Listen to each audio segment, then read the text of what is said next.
Eu quero fazer uma pergunta para ti, mas ainda relacionada à relação do teu pai lá com o Bolsonaro e tudo mais. Você me fala que no começo foi uma questão de apoio, foi um convite formal. Não tinha-se noção, o teu pai não tinha noção, você provavelmente devia estar ali próximo, vendo isso tudo acontecer, não se tinha noção de quem era isso?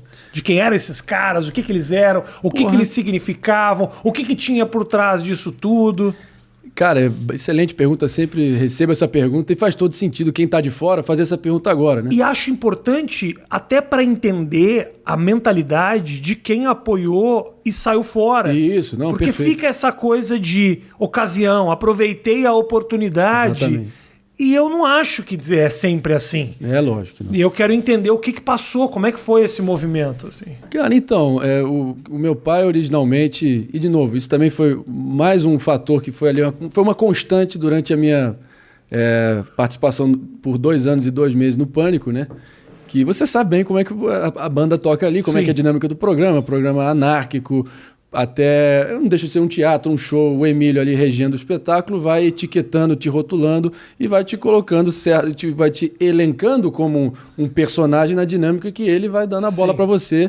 E isso, de certa forma, vários rótulos são, a grande maioria, infundados. Então, sempre, por todo o movimento que meu pai fazia, já na condição de presidente do PSDB no Rio, eu tinha aquela situação que eu vejo um pouco até de má fé, ou de preguiça, ou de vontade só de tentar estigmatizar o teu oponente político, de rolar culpa hereditária, de colocar tudo na minha conta, qualquer movimento que ele fizer. Isso. A vida como ela é, não dá para reclamar, mas isso foi uma constante lá durante a minha carreira no Pânico, né? Tá. Mas dando um passo atrás, voltando à tua pergunta, eu só mencionei isso para dizer o seguinte: o projeto original do meu pai era propriamente o João Dória, que estava surgindo como em 2018, que ele queria fazer aquele salto inédito, sem precedentes até onde me consta, de sair da prefeitura de São Paulo para a presidência direto. Não sei se você lembra, aquela capa da história, o Furacão Dória, que ele é o gestor, cruzão da saúde, que ele estava bombando naquele momento. A imitação do Dória é muito boa. Agradeço, Rafinha, você que é um grande comunicador, você que é arrojado, destemido, inovador, você que se reinventa, você que está sempre na crista da onda. Antenado nas novas tendências. Rafinha é coração, Rafinha é emoção. Ele vai te elogiando 1 hora antes de responder a pergunta. Muito adjetivo. Só adjetivo. Exatamente isso. Mas aí que tá.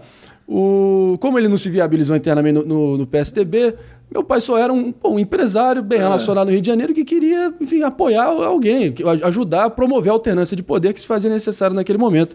Porque, o PT já estava pacificado na cabeça, pelo visto, de 57 milhões, que acabou votando no Bolsonaro, de que tinha sido o desastre que foi. Bom, diante disso, o Gustavo Bebiano, meu saudoso tio, falecido no ano passado, né, teve um infarto fulminante, que ele ficou muito amargurado com a forma com que ele foi escorraçado do governo Bolsonaro, com requinte de crueldade, sem olhar para trás, virou um tio para mim. E ele trouxe o meu pai para tentar colaborar, especialmente naquela situação do processo que corria contra o Bolsonaro, que tinha chance de deixá-lo inelegível para 18.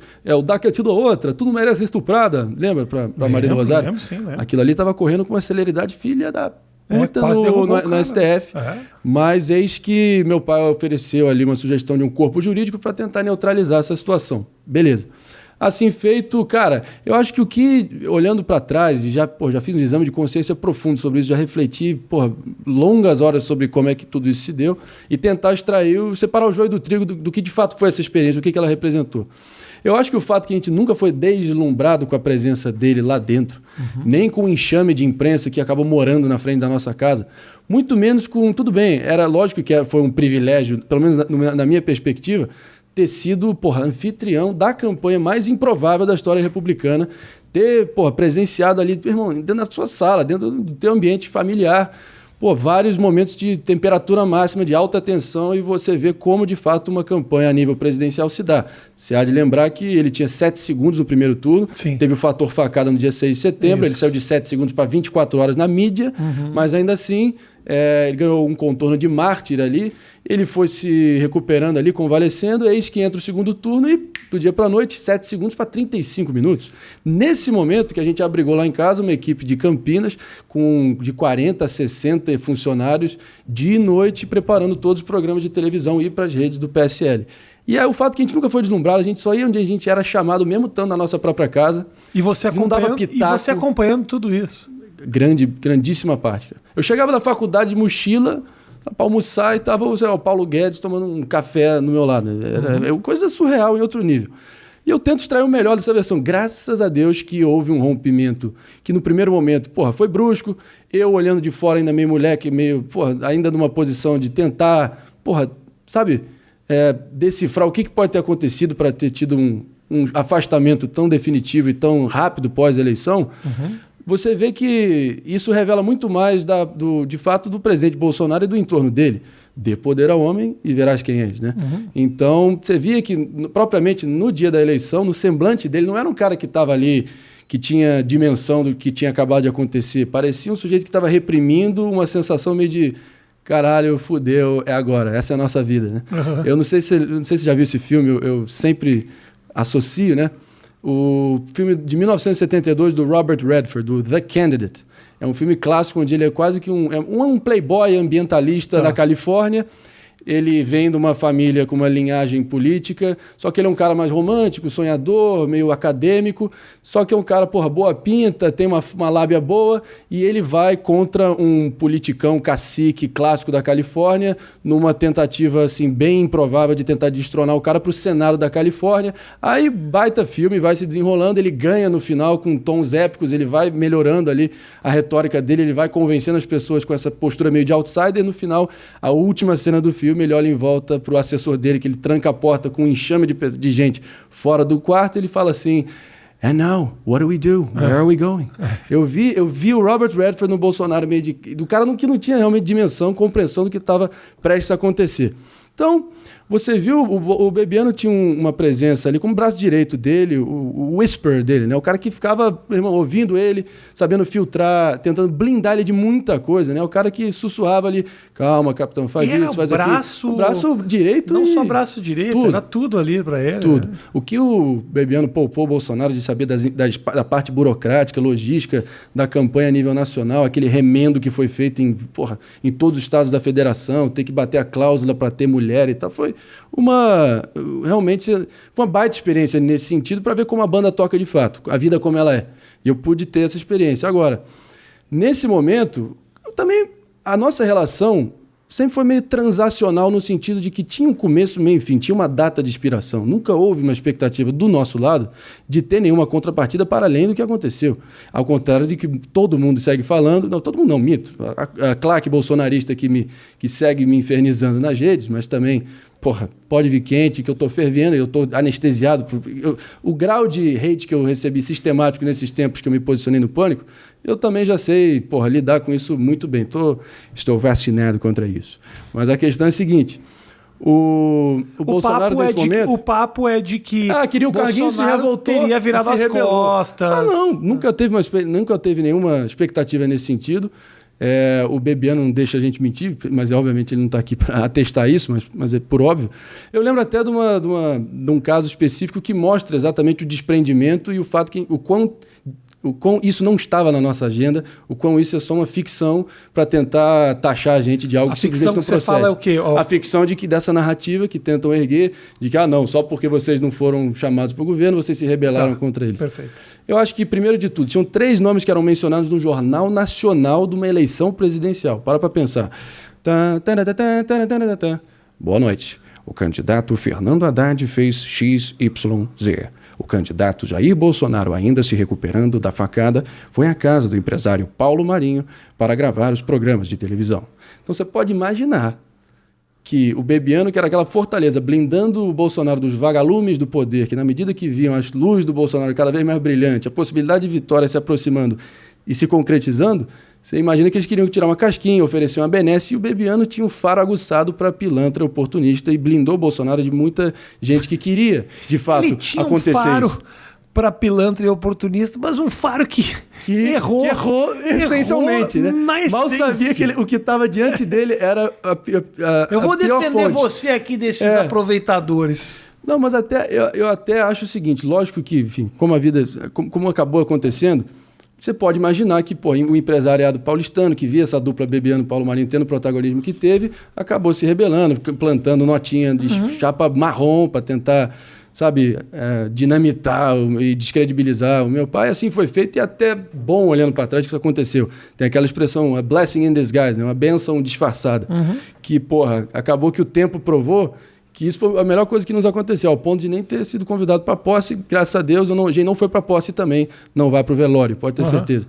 Então, diante disso, eu acho que, para mim, naquele momento, foi uma tremenda experiência eu ver como é que funcionou tudo aquilo. Eu vi cada coisa que você nem imagina, eu vi como você se pauta com a flutuação, tipo, a diferença, assim, de uma campanha dessa importância, como a narrativa, a política é que nem as nuvens, você olha está de um jeito, você olha do outro, já está de outro.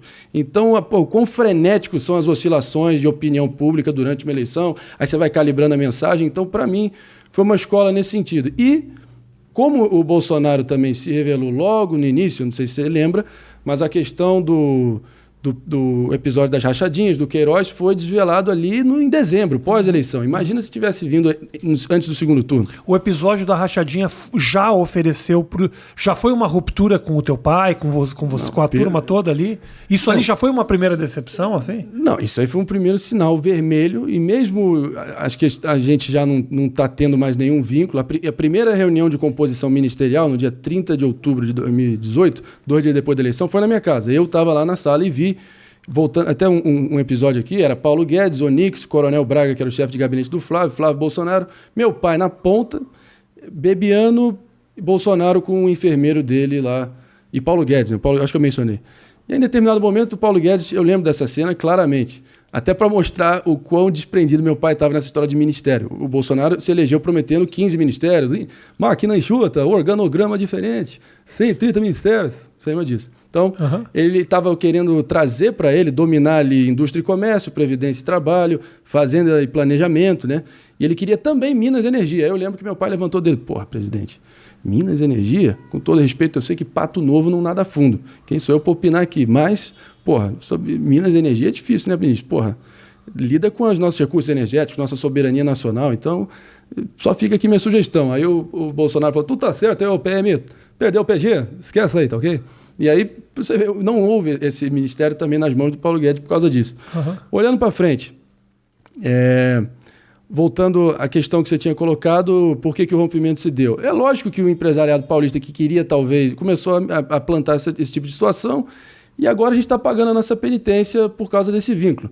O Bolsonaro e o Flávio recorreram ao meu pai em determinado momento para também criar um corpo jurídico para ajudar o Flávio. Meu pai até fez uma denúncia alguns anos depois que o Bebiano morreu, depois da denúncia do Moro, da interferência na Polícia Federal.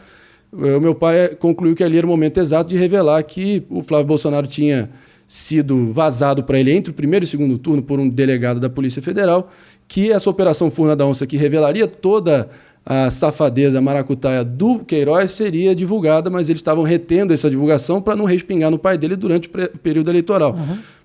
Isso aí, meu pai foi depor no Ministério Público Federal, no Ministério Público do Rio, para mostrar todas as provas que isso de fato aconteceu. Mas está tudo dominado, né, Rafinha? Os caras conseguiram se blindar de uma forma, e mostra só o seguinte, o Flávio, as pessoas dizem, não, teu pai está fazendo isso, que é um carguinho do Flávio. Esquece, não tem a menor chance.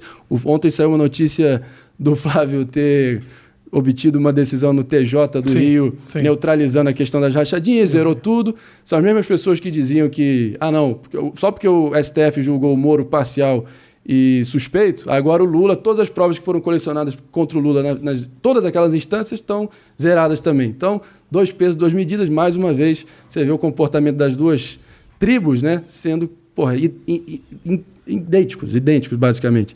Então, o Flávio pode dormir tranquilo, sono sereno, que isso não vai acontecer. Papai já conseguiu para você a blindagem política, o seu foro privilegiado está lá, dormindo tranquilinho na gaveta do Gilmar Mendes. Então, irmão, tá tudo dominado, e fica escancarado só como o Bolsonaro está basicamente no poder hoje para garantir 2 coisas. A perpetuação dele no poder, por óbvio, para seguir na mamata, mansão para os filhos, cartão corporativo com gasto recorde. Verba de moradia. Além disso, principalmente, a blindagem política e jurídica da família, que está toda cagada, né? É assim que eu vejo.